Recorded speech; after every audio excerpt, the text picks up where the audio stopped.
Lección para el día martes 28 de septiembre. El llamado de Abraham. Abraham, que posteriormente se llamó Abraham, aparece por primera vez en la genealogía de Génesis 11, que viene inmediatamente después de la mención de la dispersión de Babel. Vamos a leer Génesis 12, 1 al 3. El llamado de Dios a Abraham. Hoy, mirando hacia atrás, después de la cruz, después de la muerte de Jesús y la difusión del Evangelio, ¿cómo entendemos lo que Dios prometió hacer a través de Abraham? Génesis 12, 1 al 3 nos dice: Pero Jehová había dicho a Abraham: Vete de tu tierra y de tu parentela, y de la casa de tu padre, a la tierra que te mostraré, y haré de ti una nación grande y te bendeciré, y engrandeceré tu nombre, y serás bendición. Bendeciré a los que te bendijeren, y a los que te maldijeren maldeciré, y serán benditas en ti todas las familias de la tierra. Muchos siglos después, el apóstol Pablo, al tratar de oponerse a la herejía que estaba afectando a los Gálatas, señaló el llamado de Abraham, mostrándolo como una expresión temprana de lo que siempre habrían sido las intenciones de Dios, el Evangelio para el mundo. Sabed, por tanto, que los que son de fe, estos son hijos de Abraham, y la Escritura, previendo que Dios había de justificar por la fe a los gentiles, dio de antemano la buena nueva a Abraham, diciendo: En ti serán benditas todas las naciones. De modo que los de la fe son bendecidos con el creyente Abraham. Gálatas 3, 7 al 9. El llamado de Abraham se expresó por primera vez en Génesis 12. El resto del Génesis es mayormente la historia de sus descendientes directos, una simiente disfuncional tras otra, que creaba una familia desordenada tras otra, y sin embargo, a través de ellos, la promesa finalmente se cumplió, al llegar el momento crucial en el llamado de Moisés. Vamos a leer Hechos 7, 20 al 36, la descripción que hizo el mártir Esteban acerca de Moisés y el Éxodo. ¿Cómo encaja esto con la promesa inicial de Dios a Abraham? Dice Hechos capítulo 7, versos 20 al 36. En aquel mismo tiempo nació Moisés, y fue agradable a Dios, y fue criado 3 meses en casa de su padre. Pero siendo expuesto a la muerte, la hija de Faraón lo recogió y le crió como a hijo suyo. Y fue enseñado Moisés en toda la sabiduría de los egipcios, y era poderoso en sus palabras y obras. Cuando hubo cumplido la edad de 40 años, le vino al corazón el visitar a sus hermanos, los hijos de Israel. Y al ver a uno que era maltratado, lo defendió, e hiriendo al egipcio, vengó al oprimido. Pero él pensaba que sus hermanos comprendían que Dios les daría libertad por mano suya, mas ellos no lo habían entendido así. Y al día siguiente se presentó a unos de ellos que reñían, y los ponía en paz, diciendo: Varones, hermanos sois, ¿por qué os maltratáis el uno al otro? Entonces el que maltrataba a su prójimo lo rechazó, diciendo: ¿Quién te ha puesto por gobernante y juez sobre nosotros? ¿Quieres tú matarme como mataste ayer al egipcio? Al oír esta palabra, Moisés huyó y vivió como extranjero en tierra de Madián, donde engendró 2 hijos. Pasados 40 años, un ángel se le apareció en el desierto del monte Sinaí, en la llama de fuego de una zarza. Entonces Moisés, mirando, se maravilló de la visión, y acercándose para observar, vino a él la voz del Señor: Yo soy el Dios de tus padres, el Dios de Abraham, el Dios de Isaac y el Dios de Jacob. Y Moisés, temblando, no se atrevía a mirar, y le dijo el Señor: Quita el calzado de tus pies, porque el lugar en que estás es tierra santa.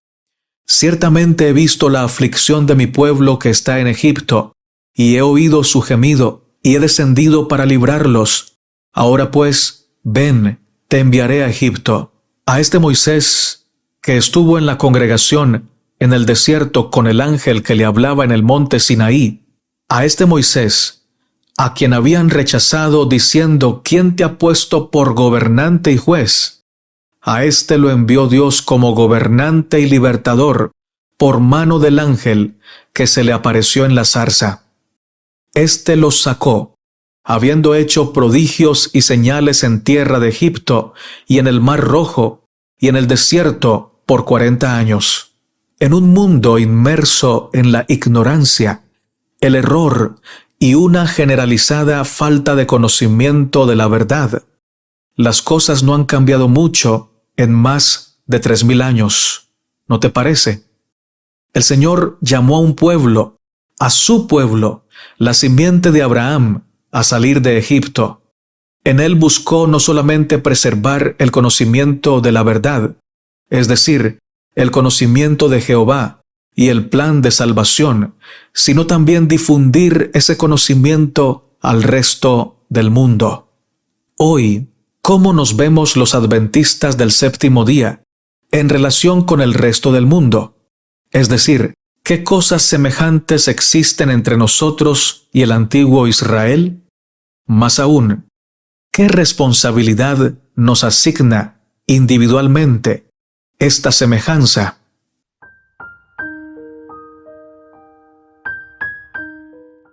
Martes 28 de septiembre, el llamado de Abraham.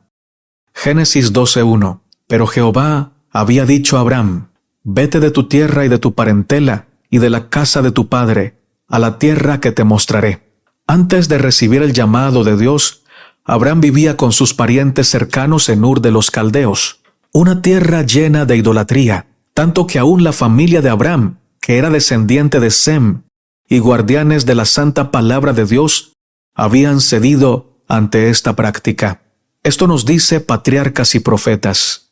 Abraham se había criado en un ambiente de superstición y paganismo. Aún la familia de su padre, en la cual se había conservado el conocimiento de Dios, estaba cediendo a las seductoras influencias que la rodeaban, y servían a dioses extraños en vez de servir a Jehová. Pero la verdadera fe no había de extinguirse. Dios ha conservado siempre un remanente para que le sirva. Adán, Set, Enoc, Matusalén, Noé, Sem, en línea ininterrumpida, transmitieron de generación en generación las preciosas revelaciones de su voluntad.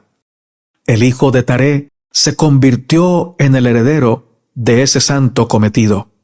Por doquiera le invitaba la idolatría, pero en vano. Patriarcas y Profetas, capítulo 11, titulado El llamamiento de Abraham, segundo párrafo. El primer nombre del patriarca era Abraham, que significa Padre exaltado. Luego Dios le cambió el nombre y lo llamó Abraham, que significa Padre de multitudes. Con este cambio de nombre, el Señor nuestro Dios se proponía recordarle a Abraham que su promesa era firme, que mediante él y su descendencia Dios bendeciría a todas las familias de la tierra. Pablo, inspirado por el Espíritu Santo, nos dice que las promesas hechas a Abraham y a su simiente se cumplen en Cristo. Gálatas 3:16. Ahora bien, a Abraham fueron hechas las promesas y a su simiente. No dice a las simientes, como si hablase de muchos, sino como de uno, y a tu simiente, la cual es Cristo. Antes del llamado de Abraham, ya había una simiente prometida, un grupo de personas que guardaban el amor y la ley de Dios en sus almas, y la compartían con la humanidad. Entre ellos estaba Set, Enoc, Matusalén, Noé y muchos otros. Después del llamado del Señor a Abraham, en cada época de la historia ha habido presencia de su simiente bendiciendo al mundo, iluminando al mundo con la verdad. Esto en cumplimiento de la promesa que Dios le hizo a este patriarca. Isaac, Jacob, José, Moisés, Josué y una larga lista de nombres hasta llegar a Cristo, la simiente santa, han forjado sus vidas en las manos de Dios y le han entregado al mundo la luz de la verdad. En este tiempo sigue pasando lo mismo. Dios sigue iluminando a todas las familias de la tierra a través del cuerpo de Cristo, que es su iglesia. Dios prometió a Israel del Antiguo Testamento que ellos serían su especial tesoro. En esa dispensación, ellos eran la simiente de Abraham. Dios los había hecho guardianes de la verdad, pero confundieron los términos y llegaron a creer que el amor de Dios era exclusivo solamente para ellos, que Dios odiaba a las demás naciones, que si no eran descendientes de Abraham, entonces no tenían derecho a las bendiciones de Dios. Todo esto pasó porque Israel descuidó la revelación de Dios, la palabra de Dios, y porque se enfocaron en sus propias filosofías. El Señor Jesús en su primera venida corrigió esta mala interpretación y nos dejó la misión de llevar la luz y la verdad a todo rincón de la tierra, a toda tribu, lengua y pueblo. Dios no solo ama a los adventistas, ama al católico, al pagano, al ateo, al negro, al blanco, al amarillo, al hombre y a la mujer, incluso a los homosexuales. Los ama. Él ama a todos y nos pide a nosotros que vayamos a predicar a toda criatura. Sin embargo, también debemos recordar que el amor debe ser recibido para que tenga efectos de salvación eterna. Quien no acepte la invitación no entrará en la salvación. Triste, pero cierto.